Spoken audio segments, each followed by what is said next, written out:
Hi everyone, welcome back to Daily Becoming. I'm so happy you're here.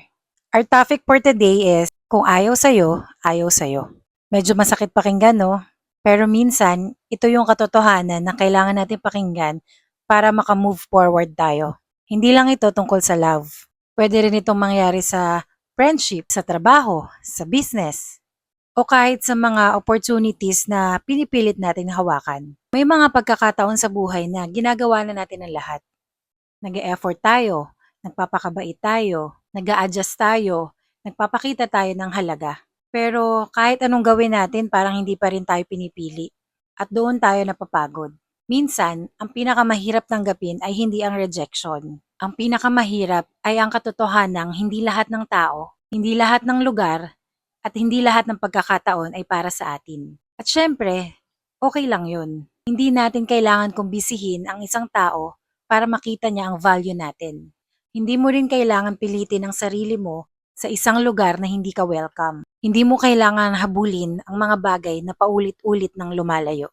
Kasi pag kailangan mo pang ipaglaban ang basic respect, appreciation at pagmamahal, baka hindi iyon ang lugar na nilaan para sa iyo ng Diyos. Isa sa pinakamahirap gawin bilang tao ay mag-let go. Kasi feeling natin kapag binitawan na natin, mawawala na yung chance para maging masaya tayo. Pero bilang Kristiyano, dapat iba yung perspective natin.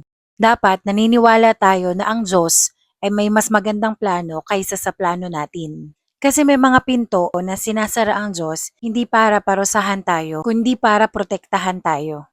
May mga relasyon na hindi natutuloy kasi may mas healthy relationship na ni-ready si Lord para sa atin. May mga opportunity na hindi natin nakuha kasi may mas tamang timing at baka hindi ito para sa atin. May mga taong umaalis sa buhay natin para magkaroon ng space ang mga taong magdadala sa atin papalapit sa Diyos.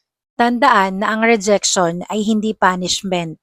It is God's protection. At minsan, ito yung paraan niya para i-redirect tayo sa lugar kung saan tunay tayong mamahalin, ma-appreciate, pahahalagahan at magagamit para sa layunin niya. Gusto kong mag-iwan ng 3 tanong para sa inyo. Number 1, may mga tao ba o sitwasyon na pilit mong hinahabol kahit na malinaw na hindi ka pinipili?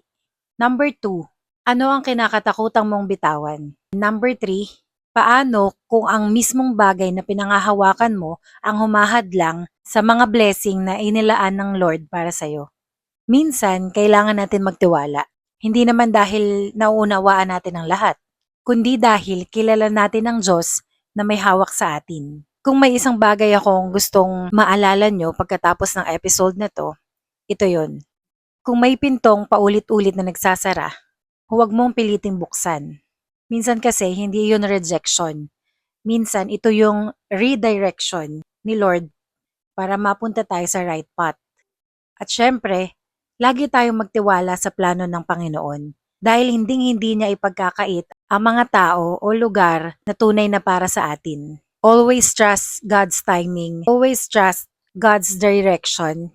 At tandaan na ang worth mo ay hindi nakabase sa mga taong tumanggi sa'yo. Nakabase ito sa Diyos na nagmamahal sa'yo at nagsasabing mahalaga ka. Yun lang. Thank you for watching. If this episode encouraged you, share it to someone who might need this reminder today. See you on the next episode. God bless everyone.